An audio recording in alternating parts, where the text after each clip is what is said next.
Naomi pretty much won the weekend of WWE Evolution.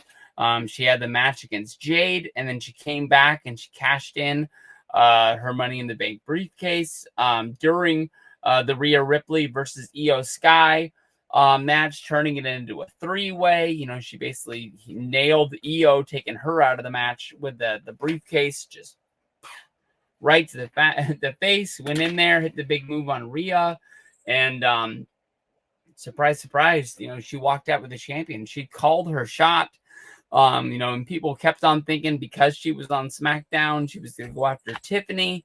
And, you know, she's just basically said that she was done with SmackDown. You know, SmackDown's possibly becoming a lot better of a show. They're going to be moving now to 2 hours. I believe this, I don't think many people watched the 4th of July episode. So I think it's going to be this episode of SmackDown.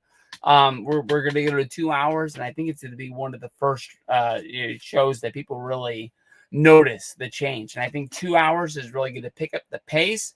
You're possibly going to notice that a lot of superstars sort of fall off. Might get to a point when, you know, some superstars you really like might get released, and they're not going to be there anymore. But I think it's going to make for things in the better. But in this match, Rhea Ripley, the last few months, has really been fighting an inner battle with herself. Since leaving the Judgment Day, she's been like she still wears the dark. She's the black. She's the purple. She's like the Undertaker of the past of like 94. But when you're watching her in the ring,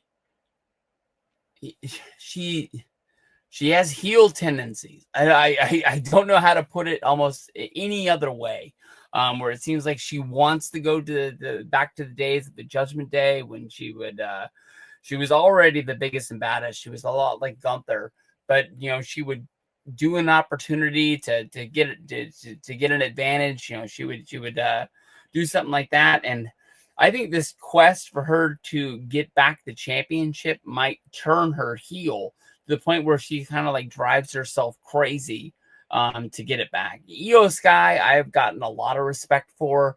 I had to eat my words. Basically, there was a time period when I didn't watch as much wrestling, and I remember when they said that Rhea was going to fight IYO on Raw for the championship after Elimination Chamber. I was like, why are they hyping this up like a main event? Isn't IYO Sky like a walkover? Isn't she just like the last one on the roster? That's honestly what I thought of her. I didn't know she was a former NXT champion. I didn't know about her time in Lucha Underground. I didn't know, you know, she was a former champion on the main roster. I just didn't know. The chick's good.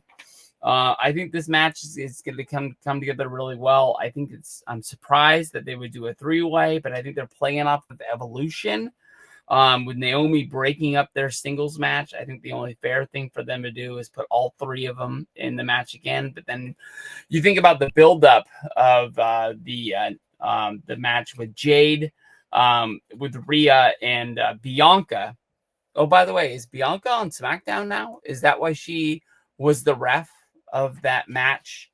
And did pretty much her and Naomi like switch sides? Or no, wait a minute. Bianca always was on. No, I don't know. But fuck it. Bianca, she's on SmackDown now, I guess.